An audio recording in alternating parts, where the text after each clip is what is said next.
Oi, gente, bem-vindos, bem-vindas a mais um vídeo aqui do Aventuras na Leitura. Eu sou a Kelly e hoje eu vou responder uma tag. Faz muito tempo que eu não respondo tags e a tag se chama Por que Ler os Clássicos? Ela foi criada pela Mel do Literaturice. A Mel se baseou no livro Por que Ler os Clássicos, do Ítalo Calvino, que é um livro que eu sempre indico, principalmente para o pessoal do clube de leitura.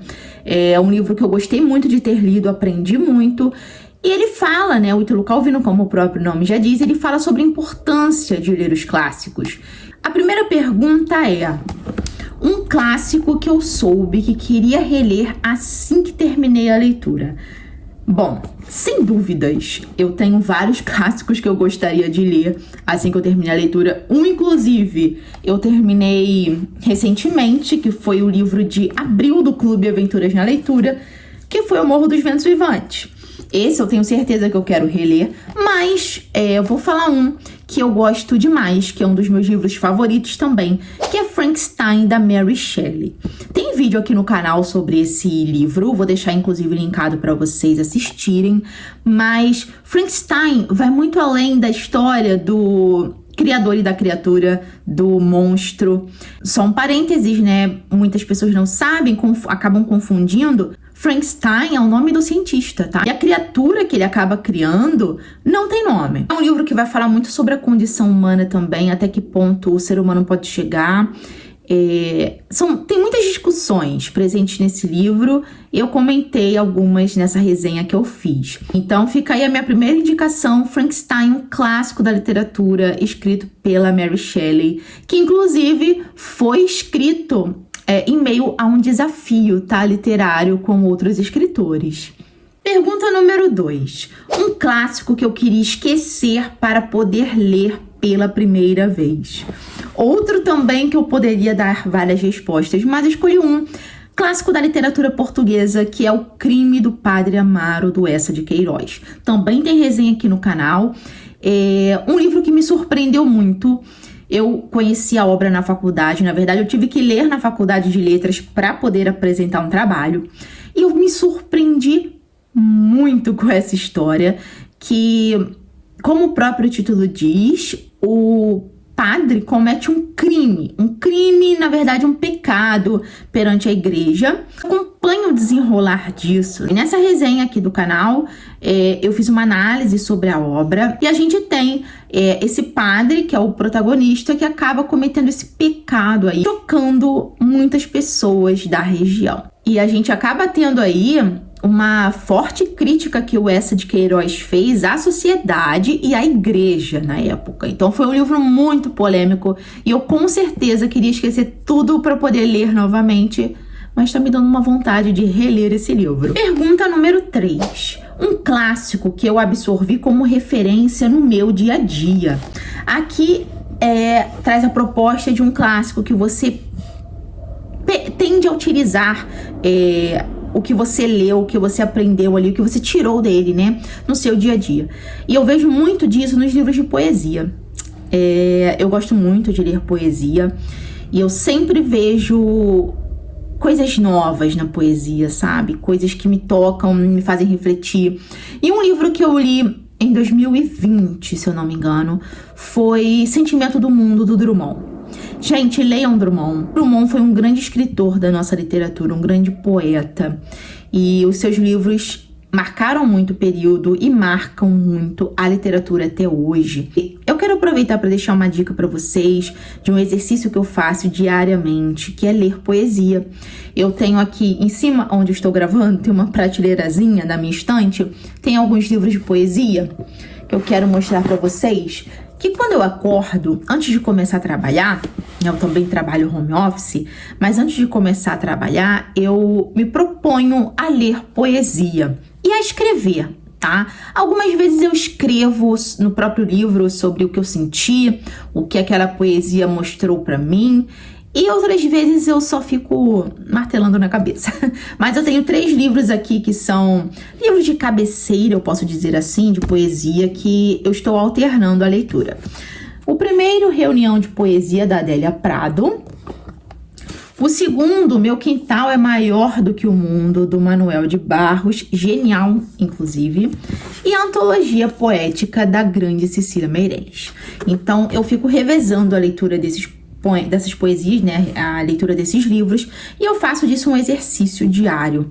E então fica a minha sugestão para vocês também. Próxima pergunta, número 4. Um clássico que eu reli e descobri coisas diferentes do que li na primeira leitura. Eu acabei comentando sobre isso em um vlog de leitura. E um livro que eu reli e descobri coisas diferentes foi Orgulho e Preconceito, da Jane Austen. Esse livro aqui eu reli para o clube de leitura, o Aventuras na Leitura, em fevereiro. E eu li pela primeira vez na minha adolescência. Eu lembro que eu tinha detestado esse livro. Eu não tinha gostado, eu achei muito meloso, muitas vezes muito sem graça, mas eu não tinha entendido a essência dele. E depois, na fase adulta, eu reli. Inclusive, o Ítalo Calvino fala muito sobre isso, né? Da importância da releitura dos clássicos na vida adulta. E ao reler esse livro, eu percebi diversas críticas que a Jane Austen trouxe na história. Críticas à sociedade, críticas à diferença das classes sociais, críticas também à forma com que a mulher era vista na sociedade.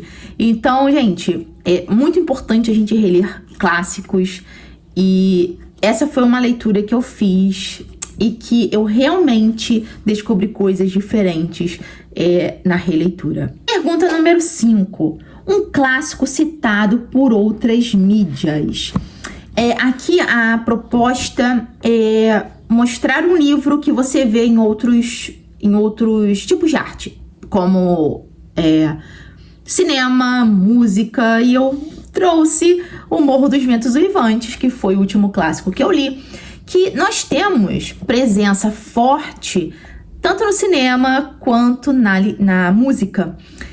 Uma leitora do clube, duas na verdade, indicaram uma música da Kate Bush, da década de 70, 80, agora eu não me lembro ao certo, mas que é como se ela contasse a história do Morro dos Ventos Uivantes através da música. Vou deixar o link aqui na descrição para vocês. É uma música fortíssima e interessantíssima. A própria forma com que a cantora atua no clipe mostra esse ar de mistério, de suspense presente no livro. Então, o clipe e a música são geniais. Outra mídia, né, que traz bastante o Morro dos Ventos Uivantes é o cinema. Então, a gente tem diversas versões do Morro dos Ventos Uivantes da década de 30, ainda em preto e branco, da década de 70, 80, agora eu não lembro, da década de 90, dos anos 2000, e nós temos também outros filmes que fazem referência a esse livro, sem ser propriamente uma adaptação. Eu assisti agora, essa semana, A Morte do Demônio, A Ascensão, um filme de terror, e nas primeiras cenas, a jovem senta, abre o Morro dos Ventos Uivantes, e a pessoa que está ali, né, na questão da possessão, acaba declamando, né, acaba falando as primeiras passagens desse livro, que fala sobre o fantasma da Catherine. O filme em si faz um link com vários outros filmes de terror, mas o início, quando cita o Morro dos Ventos Uivantes, as primeiras cenas ali fazem total sentido, com um ar de mistério e do que aconteceu ali com essa pessoa e o par dela também. Enfim, gente, interessantíssimo esse link que fizeram nesse filme com o Morro dos Ventos Uivantes. Mas fica a minha dica aí também dos filmes sobre o livro, das adaptações, que vale muito a pena assistir. 6. Um clássico sobre o qual eu fiquei pensando por dias depois de terminar a leitura. Sem dúvida, Dostoiévski com Crime e Castigo. Esse livro foi muito importante, o momento em que eu li, porque foi a primeira edição do clube de leitura. Foi a primeira vez que eu decidi fazer uma leitura coletiva e percebi que daria certo na modalidade online. Então, Crime e Castigo é um clássico da literatura russa. Realmente foi um livro que eu fiquei pensando muito depois que eu terminei a leitura. Até que ponto o protagonista chegou. Fiquei pensando sobre a saúde mental dele, sobre os motivos que fizeram ele cometer os crimes que ele cometeu. Não é spoiler, porque o próprio título diz, né? Crime e castigo. E no final ele acaba sendo castigado. E eu fiquei pensando se aquele castigo foi o suficiente, né? O que seria um castigo suficiente? O que ele realmente merecia por ter feito o que ele fez? Então eu fiquei pensando muito sobre esse livro. E mais um livro, gente, que merece uma releitura, com certeza. Um clássico que é citado em todo lugar, que eu gosto muito. É um livro que muitas pessoas comentam aqui no Booktuber, na rede vizinha, né, lá no TikTok, é A Metamorfose do Franz Kafka. Eu já reli esse livro. É um livro curto, mas que diz muito e vai muito além da questão de uma pessoa que vira um inseto, tá? A gente tem que analisar diversos pontos do livro e tem resenha aqui no canal. Eu fiz uma análise sobre a Metamorfose, vou deixar linkado para vocês também poderem assistir. E muita gente fala sobre esse livro, né? E eu vejo também que muita gente gosta e muita gente não gosta. Algumas pessoas que eu já vi que não gostaram disseram mesmo não entender a ideia do livro. Isso é comum, gente, na leitura dos clássicos, tá?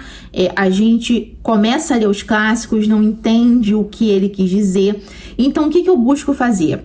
Também um exercício, tá? Quando eu tô lendo um clássico, hoje eu já consigo compreender melhor, tá? Pela minha vida de leitora, pela fase em que eu estou, eu consigo entender melhor, compreender melhor. Mas mesmo assim, quando eu tô lendo um clássico que eu ainda fico com a pulga atrás da orelha, sabe? Eu busco material de apoio.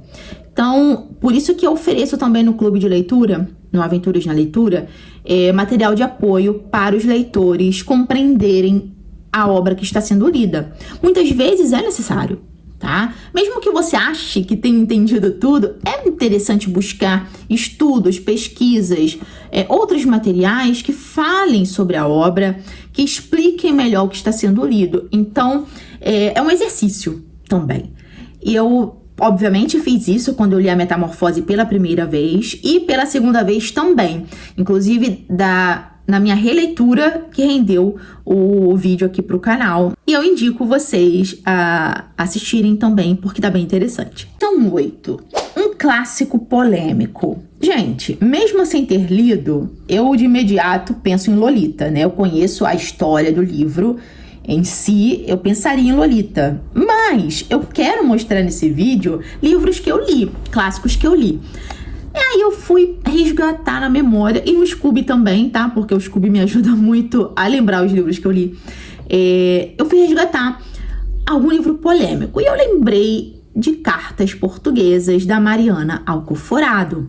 Eu falei muito sobre esse livro aqui no canal, tem resenha também. Vou deixar todas essas resenhas, gente, que eu falo que tem aqui na descrição, tá? Mas por que Cartas Portuguesas é polêmica? Pela história em si, e pela forma com que as pessoas lidam com a publicação. A publicação de Cartas Portuguesas foi um mistério por muitos anos. Estavam dizendo que a autora não era Mariana Alcoforado, era um homem. E esse debate ficou rodando aí por muitos anos em Portugal, tá? É literatura portuguesa. Mariana Alcoforado foi uma autora portuguesa. E qual é a polêmica do livro? Mariana Alcoforado era uma freira que se apaixonou por um militar. E eles trocavam cartas, tá? Então, Cartas Portuguesas são as 5 cartas que a Mariana Alcoforado trocou com esse militar que ela se apaixonou. Era o Marquês. Então, aí também está a polêmica desse relacionamento proibido, já que ela era uma religiosa, freira. Ela acabou tendo esse caso de amor com esse Marquês, se apaixonou por ele. E também a questão da publicação. Obviamente, não se sabia ao certo quem era a autora. Mas nesse vídeo, nessa resenha, eu falo bastante também sobre essa situação. Item número 9. Um clássico conhecido pelo inconsciente coletivo, que eu finalmente li no original. A proposta dessa pergunta, desse item, é um livro onde você tem diversas adaptações, por exemplo, infantil e HQ, mas que você finalmente conseguiu ler no original. Eu vou falar um que eu li quando eu estava na escola, eu li a adaptação. Mais adiante, eu li HQ. E, finalmente, eu li o original. O original, lembrando, não é original de tradução, mas original nessa questão de você leu adaptações, por exemplo, até que você chegou no original. E um livro que eu passei por esse processo até chegar no original foi O Triste Fim de Policarpo Quaresma, do Lima Barreto. Lima Barreto é o meu escritor favorito da literatura brasileira. Eu sempre panfleto Lima Barreto, eu gosto muito dele, dos livros dele, da escrita dele. Triste Fim de Policarpo Quaresma é um livro repleto de críticas e é atemporal, tá, gente? Se você pegar esse livro para ler hoje, você vai conseguir associar muita coisa do que a gente viveu há pouco tempo, que a gente vive, com o livro. Então, eu gosto muito quando o clássico dá essa possibilidade, traz essa possibilidade pra gente. E O Triste Fim de Policarpo Quaresma trouxe essa sensação pra mim. Item 10. Um clássico que eu li por vontade própria e se tornou favorito. Eu já sabia que quando eu pegasse esse livro para ler, ele ia se tornar um favorito. Eu li bem jovem e por isso ele merece uma releitura, tá? Que foi O Nome da Rosa, de Humberto Eco. Eu nem tinha essa edição maravilhosa, inclusive, do Grupo Editorial Record, tá?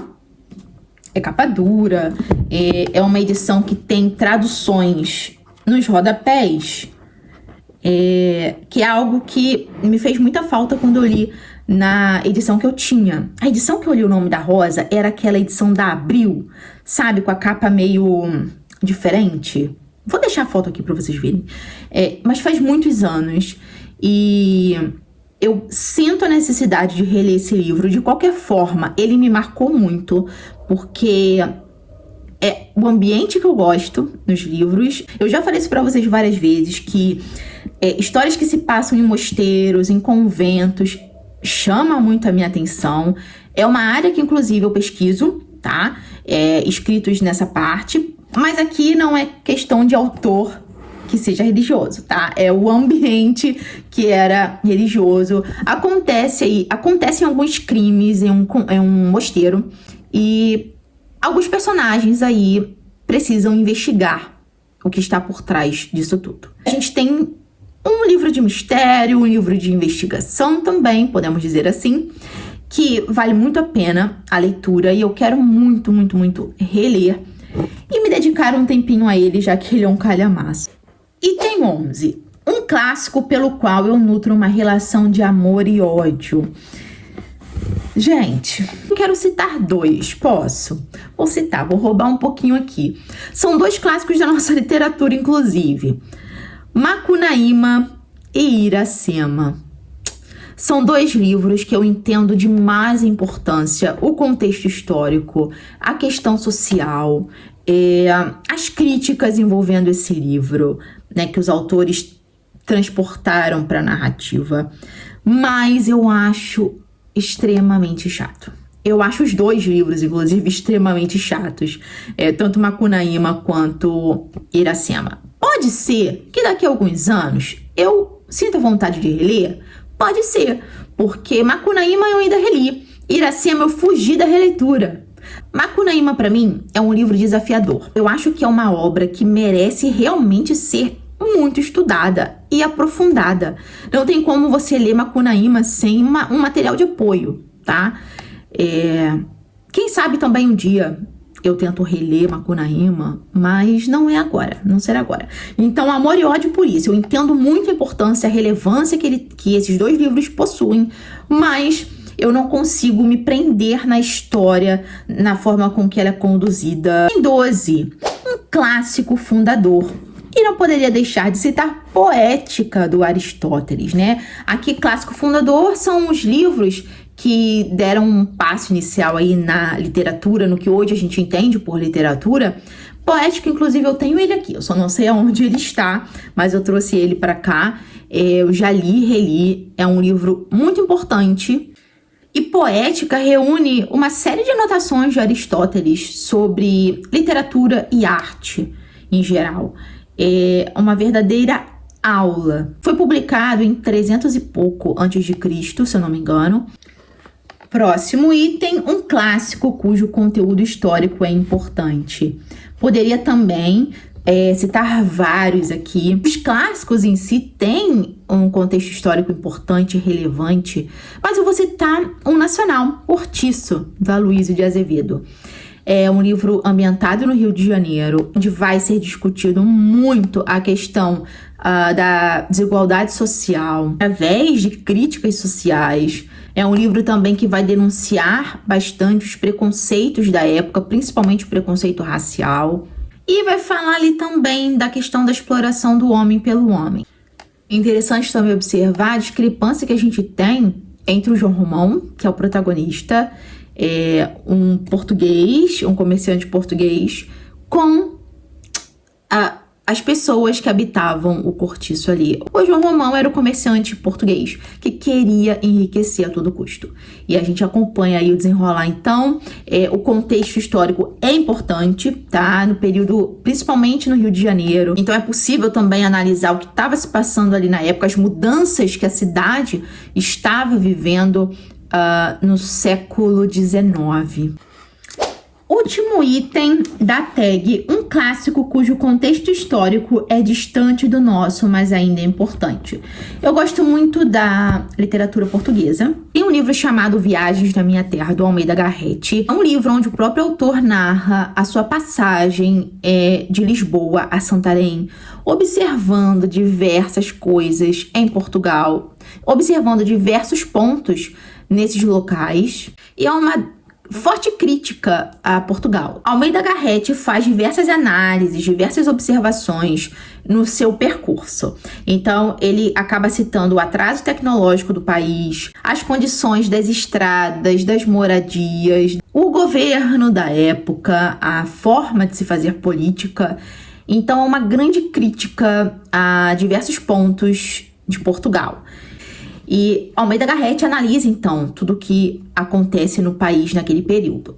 É um livro que a gente tem presente a metaliteratura, que é literatura dentro de literatura. Durante o livro, você vai perceber que o autor sai dessa questão de comentar, né, o que está vendo, de fazer suas críticas, e puxa outra história. Então, a gente tem uma história dentro de outra história. É o que a gente chama de metaliteratura. Eu gosto bastante desse recurso. Bom, gente, quero aproveitar para convidar vocês a participarem do meu clube de leitura 100% online, chamado Clube Aventuras na Leitura, que tem como objetivo, nessa 4ª edição, ler os clássicos da literatura. Vou deixar aqui embaixo o link com as informações sobre o clube. Convido vocês a participarem, então, em maio, da leitura de Ressurreição, do Tolstói, no nosso clube. Espero que vocês tenham gostado do vídeo. A gente se vê em um próximo vídeo. Até lá! Tchau, tchau!